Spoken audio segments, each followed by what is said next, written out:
This lesson is all about exponentials, so let's just talk about what an exponential function is to begin with. So your exponential functions are in the form of y equals b to the x power, or if it's in function notation, instead of y equals, now it is f of x equals b to the x. So this b represents your base, and your base must be greater than 0, but it cannot equal 1. And as we get further into this lesson, I'm going to show you why your base cannot equal 1.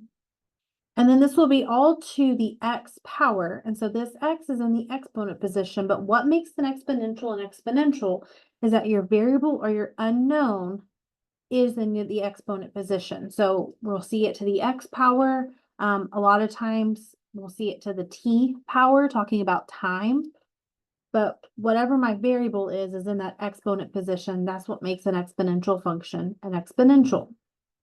So I want you to pause the video and try to answer number 1 on your own, looking for which one has a variable in that exponent position, and the variable we're talking about is x. So example 1 says, which of the following functions are exponential functions? 3 out of those 6 are exponential. So please pause the video and see if you can find which 3 of those are exponential functions.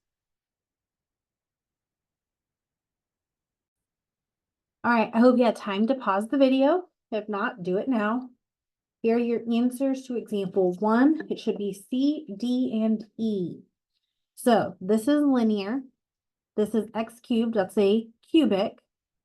But this one we have 3 to the x power. That's what makes it an exponential. Y equals 2/3 again to the x power. Y equals e to the x power.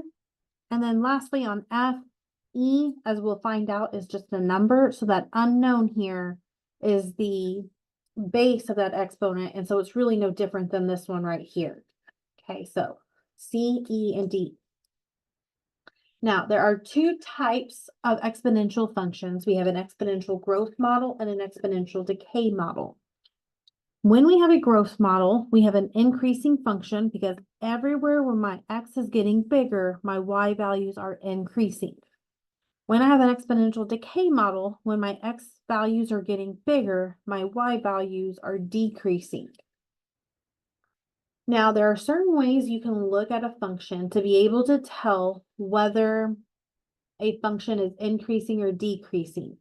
But for example 2, what I would recommend when I ask you to determine if each of the following function models an exponential growth or an exponential decay model, I would just simply put this in our graphing calculator and does it look like this or does it look like this?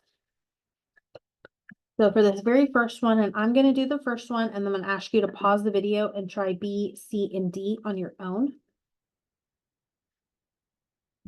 I'm going to put 2 to the 0.0 x power. And again, I can tell that's an exponential because that variable x is in the exponent position. So I'm going to just try zoom standard to see if I can see here. Now, this is good enough that I can tell if it's increasing or decreasing. You can see it is barely increasing here.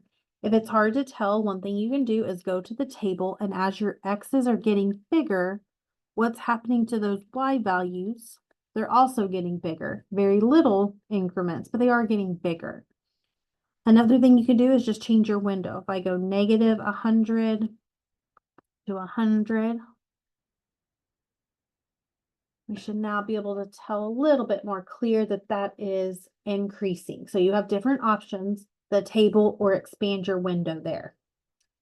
So this one is an exponential growth since it is increasing. So pause this video and see if you can do parts B, C, and D on your own. I hope you had a chance to pause this video. If you didn't, this is your last chance to pause the video. And for B, C, and D, we should have all gotten decay models. So to quickly show you, I've already put those all in my calculator. This is part B, this is part C, this is part E or D. So B, C, D, find out my alphabet.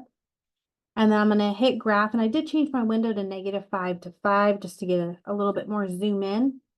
And so here is my function for part B. So you can see that is decreasing, so that's decay. Here is part C in red. So very steep decay. And then lastly, there is part D, a little bit more shallow, but still decaying, still decreasing. So all of those should have been decay models.